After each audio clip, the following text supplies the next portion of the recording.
इस वीडियो में हम देखने वाले हैं एमएससी जूलॉजी फोर्थ सेमेस्टर के फोर्थ पेपर के फोर्थ यूनिट का topic fish disease and their control.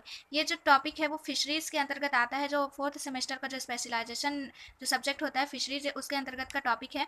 तो इसमें हम लोग फिश डिसीज एंड उसके कंट्रोल के बारे में देखने वाले हैं। तो चलिए वीडियो इसका सिनॉप्सिस देख लेते हैं। Introduction, pathological change in fish organ, फिर टाइप्स ऑफ फिश डिसीज कि ये कितने टाइप्स का होता है। तो इसमें पैरासाइटिक डिसीज, फिर नॉन पैरासाइटिक डिसीज और मिसलेसन यानी कि अदर इसके डिसीजेज हैं।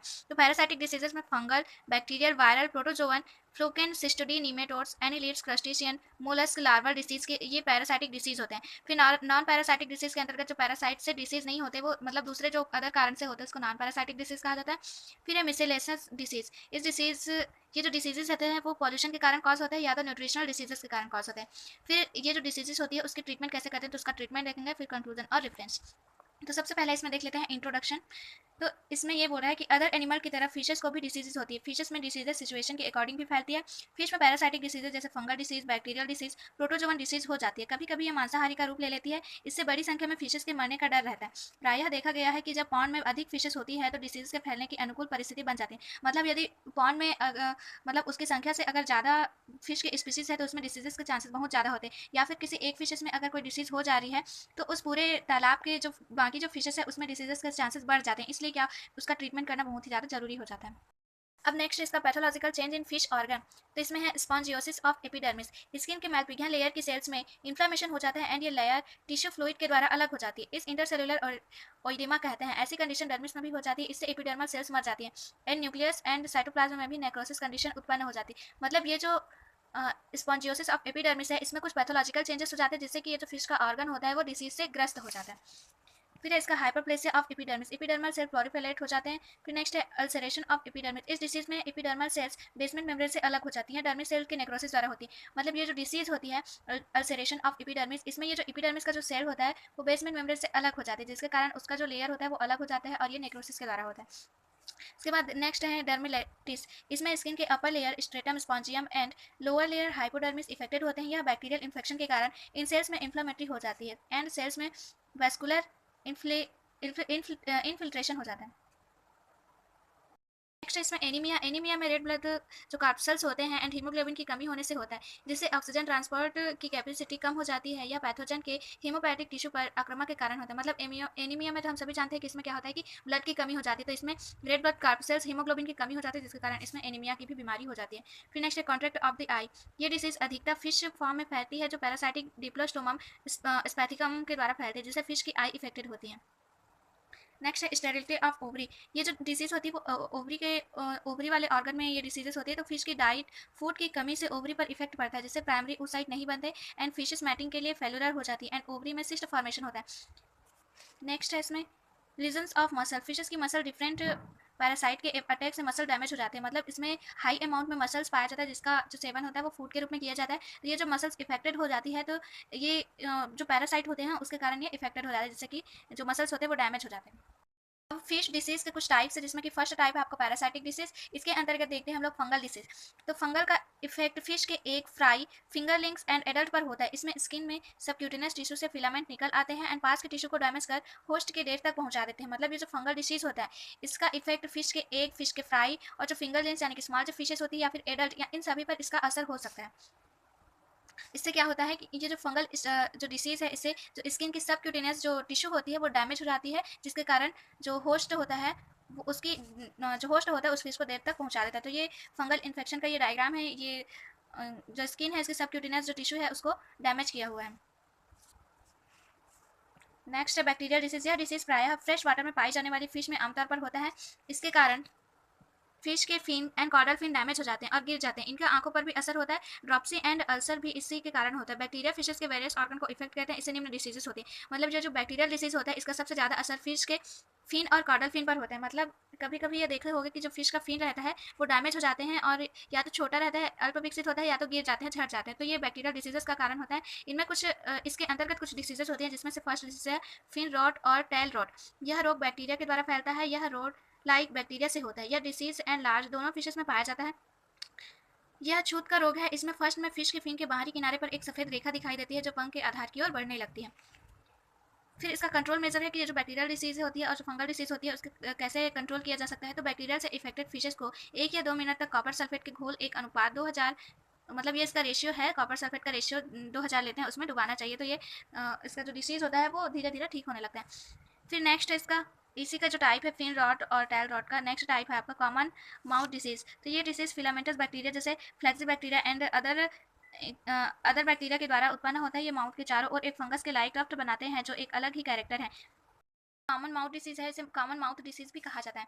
अब इसका कंट्रोल मेजर देखते हैं। तो इस डिसीज को कंट्रोल करने के लिए कई एंटीबायोटिक पानी में डाली जाती है। इसके अतिरिक्त क्लोरोफिनाकॉल एंड टोलरेसन से फिशेस को लॉन्ग टाइम तक धोया जाता है, जिससे कि इसको अब है इसमें वायरल डिसीज। फिशेस में viral disease RNA genome virus rhabdovirus carpio के द्वारा फैलता है। ये फिश के एब्डोमेन पर इफेक्ट डालती है। इसके इन्फेक्शन से फिश का बैलेंस लॉस हो जाता है एंड स्किन से haemorrhage and gills dark colour के हो जाते हैं।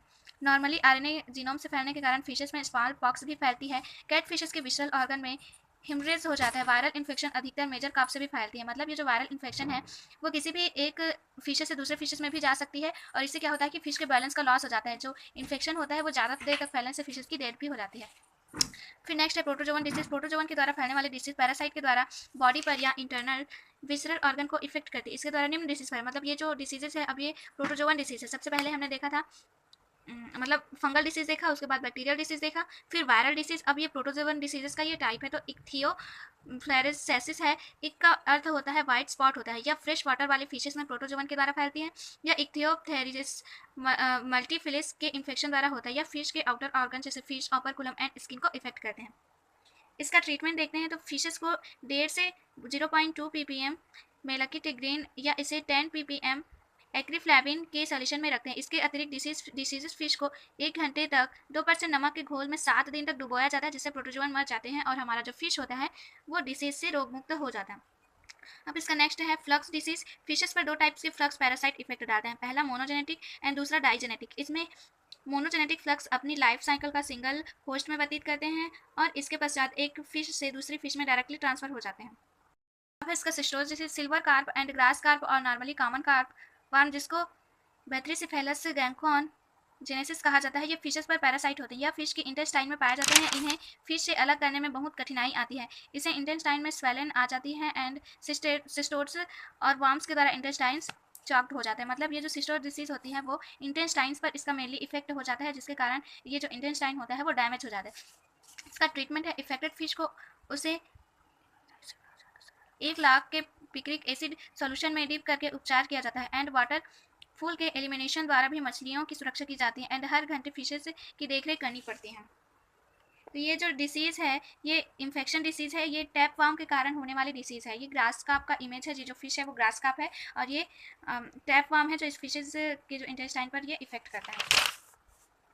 Next nematodes disease. फिशेस को इन्फेक्ट करने वाले नॉर्मल निमेटोड्स जेनेरा फिलोमेट्रा एंड कैमेलनस है। इनके इफेक्ट से इन्फेक्टेड फिश कमजोर एंड सिकली हो जाते हैं एंड इंटेस्टाइन में स्वेल एंड गट चॉक्ड हो जाते हैं। मतलब ये निमेटोड्स डिसीज है, इसके अंतर्गत क्या होता है कि जो इन्फेक्टेड फिश होता है वो कमजोर हो जाता है, सिकली हो जाता है, मतलब एकदम से बीमार हो जाता है और इनकी जो इंटेस्टाइन होती है उसमें सूजन आ जाती है, जिसके कारण इसका जो गट होता है वो डैमेज हो जाता है। फिर इसका ट्रीटमेंट है कि इसको कैसे ट्रीट करेंगे। तो इन पैरासाइट से इफेक्टेड फिशेस को 3 से 1 लाख पार्ट्स के पिक्रिक एसिड, मतलब 3 लाख से 1 लाख पार्ट्स, सॉरी 30,000 से 1 लाख पार्ट्स के पिक्रिक एसिड के घोल में 1 घंटे तक रखना चाहिए।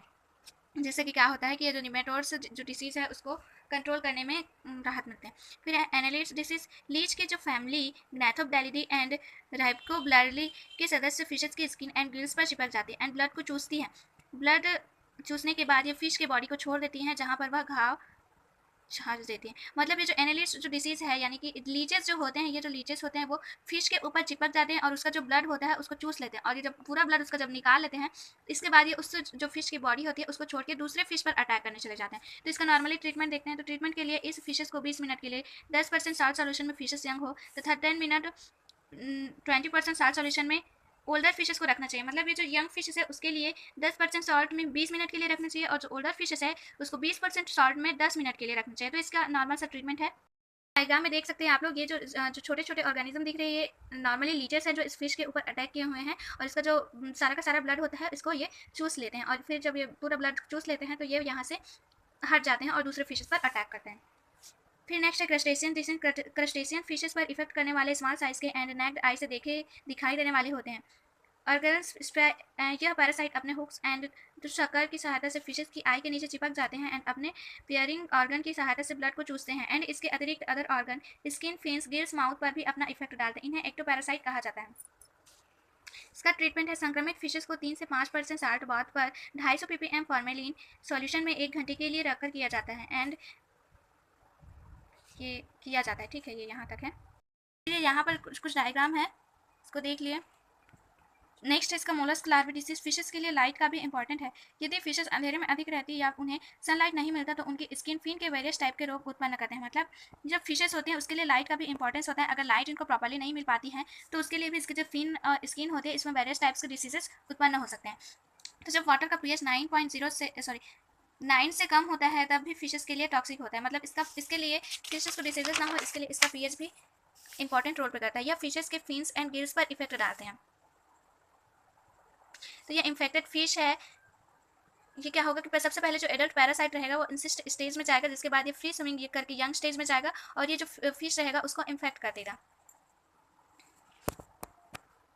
फिर नेक्स्ट है नॉन पैरासाइटिक डिसीज। ये जो जितने भी सारे हमने अभी डिसीजेस पढ़े, fungal disease, bacterial disease, viral disease, fluke disease, nematodes disease, cestode disease, crustaceans disease, ये सारे डिसीजेस पैरासाइटिक डिसीजेस थे। अब देखते हैं हम लोग नॉन पैरासाइटिक डिसीजेस। तो इसके अंतर्गत फिशेस में नॉन पैरासाइटिक डिसीजेस निम्न कारणों से होती है। फिजिको केमिकल कंडीशन में ऑफ वाटर के कारण होती है।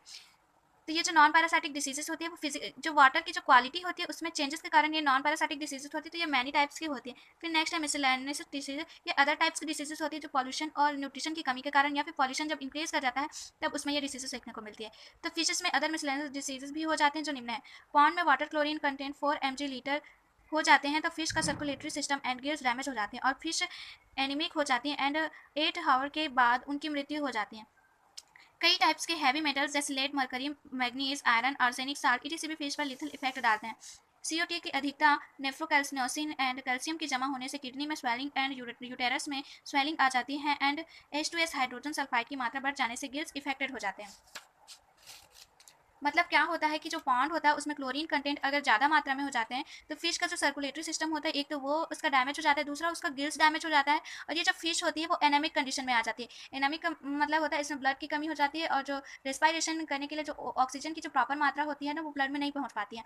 फिर और क्या होता है कि इसमें जो वाटर कंटेंट होता है उसमें हैवी मेटल्स अगर इंक्लूड है तो उसमें क्या होता है जो फिश के ऊपर भी ये लेथल इफेक्ट डालते हैं। और दूसरा क्या होता है कि जो कार्बन डाइऑक्साइड की अगर उस वाटर में अधिकता हो जाती है तो वो उसका जो फिशेस के जो इंटरनल जो ऑर्गन्स होते हैं उसमें स्वेलिंग आ जाती है, सूजन आ जाती है, जिसके कारण धीरे धीरे उनमें डिसीजेस उत्पन्न होती है और फिशेस की डेथ हो जाती है। ये कुछ फिश डिसीजेस हैं जिसमें से ये कॉमन डिसीजेस है, कॉमन डिसीज ऑफ फिश। फिर ये cotton wool disease caused by saprolegnia. तो ये इच डिसीज है जिसके जो बॉडी होती है उसमें इचेस हो जाते हैं। फिर ये बॉयल डिसीज जिसके जो बॉडी उसमें ब्लैक ब्लैक स्पॉट हो जाते हैं और बीच में वाइटिश कलर के स्पॉटेस हो जाते हैं। फिर ड्रॉप्सिया, इसमें भी जैसे घाव होता है ना उस टाइप के इसमें डिसीजेस हो जाते हैं। फिर पेस्टिलाइसिस, इसमें कुछ वार्म्स होते हैं जो इस फिश के बॉडी पर इफेक्ट करते हैं जैसे ये डिसीज। तो ये कुछ फिश के कॉमन डिसीजेस हैं जिसको आप लोग देख लीजिएगा। इसके बाद आप लोग कंक्लूजन और रेफरेंस लिख लीजिएगा। को ऐसे ही और वीडियोस चाहिए एमएससी जूलॉजी के नोट्स के लिए तो मेरे इस चैनल को सब्सक्राइब कीजिए, लाइक कीजिए एंड शेयर कीजिए अपने दोस्तों के लिए। मिलता है नेक्स्ट वीडियो में।